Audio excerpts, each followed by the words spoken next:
But in many ways, the leadership at Barcelona are disrespecting their own supporters and are actually putting them in a vulnerable position because they're asking always more and more from your supporters. More money to be paid on tickets, more money to be spent on jerseys.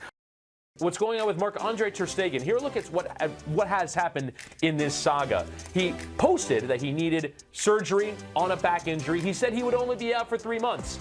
And then, of course, on this past Thursday, Barcelona announced that they will be stripping ter Stegen of the captaincy after a disciplinary review. On Friday at 12:57, ter Stegen put out a statement saying his surgery was approved by the club. And then a few hours later, Barcelona confirms that ter Stegen will be the captain once again. Now, to kind of explain the very complicated legalities in all of this, first we'll show the Barcelona statement.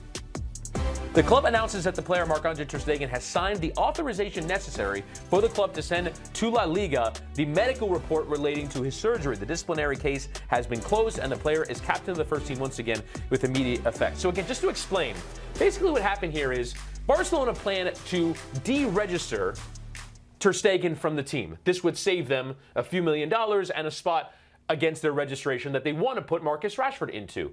Now, they can only do that off the back of the surgery if he is out until January the 1st. Ter Stegen was refusing to sign any paperwork that would allow Barcelona to do that. Now that he has done so, this whole situation has been figured out with the captaincy. And again, this is club captain that we're talking about. And we were talking during the break about these financial issues that Barcelona have now had for years. Dani Olmo last season was kind of a will he, won't he be able to play in the squad. This is a bizarre situation for a club of this stature and this magnitude to be in and year out.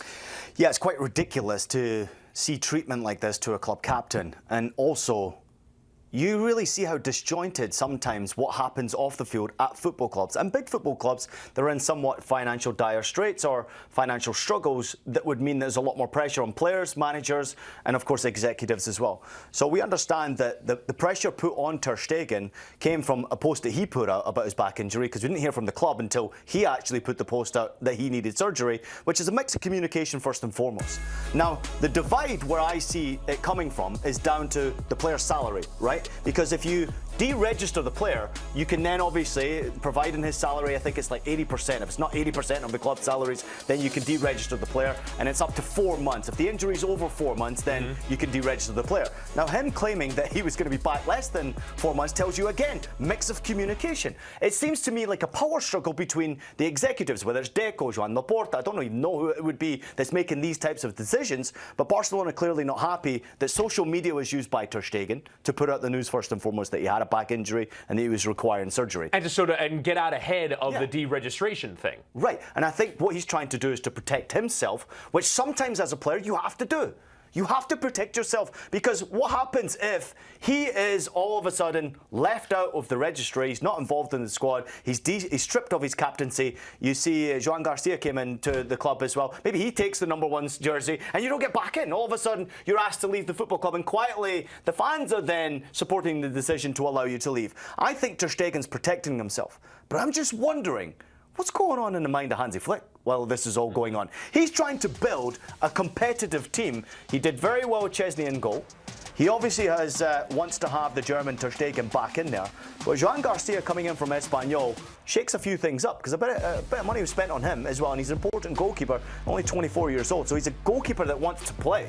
Hansi Flick is trying to be competitive. He knows Real Madrid are coming back, spending a bit of money, bringing some quality players to the football club and a new manager. He wants to be the champion of La Liga once again. All of this nonsense that is happening at his football club hasn't probably come through him at all. There's no way that Hansi Flick would be happy of the treatment of any individual who was the captain for him, or even had the captaincy even prior to his arrival. I did see that Xavi Hernandez piped in though. Did you see that? No, I did not. He said he was always an exemplary captain once he was stripped of his captaincy. A slight little dig right there, which I kind of love. But I think ter Stegen deserves a little bit more respect. Sometimes we forget they're human beings, and sometimes we forget what they have done for the football club. And I don't like all the nonsense that happens in between. And this is what he has done for the football club. 19 trophies, 6-time winner of La Liga, 422 games, 174 clean sheets. He's been at the club for more than a decade. Is well worthy, as you say, of being club captain.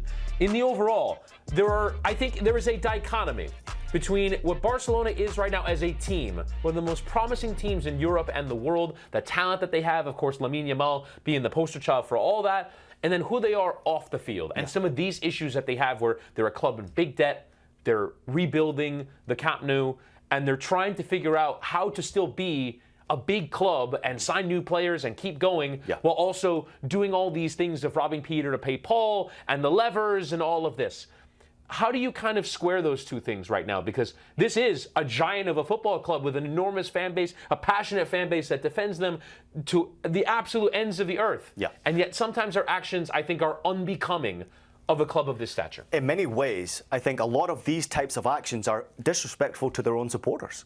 I mean, the historic that they have behind the trophies we can always mention, the players who have played for that wonderful football club, the new camp, obviously, you talk about being refurbished and re-put together and obviously designed in a new way. There's a lot of money being put out there. The financial struggles are clearly evident and obviously holding them down.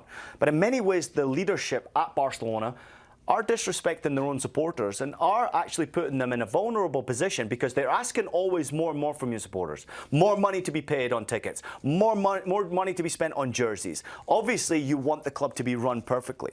But what does this do for the future of Barcelona?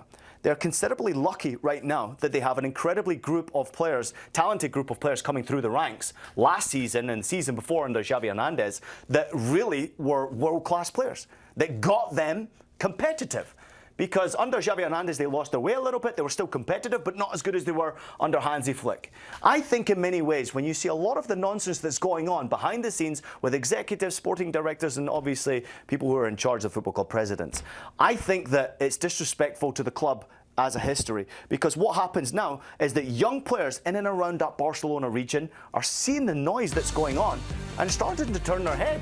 I can't imagine if you've got a 10, 11, 12-year-old who are playing at Castilla and trying to get through there or whatever it may be. La Masia. La Masia, sorry. Yeah, should I correct myself? I mean, I think that there's a lot of players who are wanting to make sure that they're smart enough to go and stay at the club or leave the club. Players and families are making decisions right now whether they want to commit to Barcelona long term because the future doesn't necessarily look bright for them, certainly with this leadership. So, yeah, it is sort of one of those things. I mean, we see it in England with Manchester United where, for as bad as they were last season, they were in 15th. They're still recruiting big players. Barcelona is still the attraction. People still want to go there. Marcus Rashford wanted to go there. People still talk about Barcelona as a dream. But you kind of have to live up to whatever that reputation is. And there are times where, in recent times, they've not acted like it. The one thing, though, that will probably cover for it once we get into the season is they will be performing like a Barcelona team. We'll watch them play, and they'll look like a team that is well worthy of that shirt. They have to be. And That's true. That's true. Knows they have to be. I mean, Real Madrid are coming back and wanting that title. Atleti will be better than they were last season in La Liga. I mean, it's competitive nature, and what's happening off the field doesn't necessarily help Hansi Flick at all. Yeah, it's a chaotic story, one that involves a surgery and registration and all those things, but it does seem as though things are at least healed for the moment with Ter Stegen.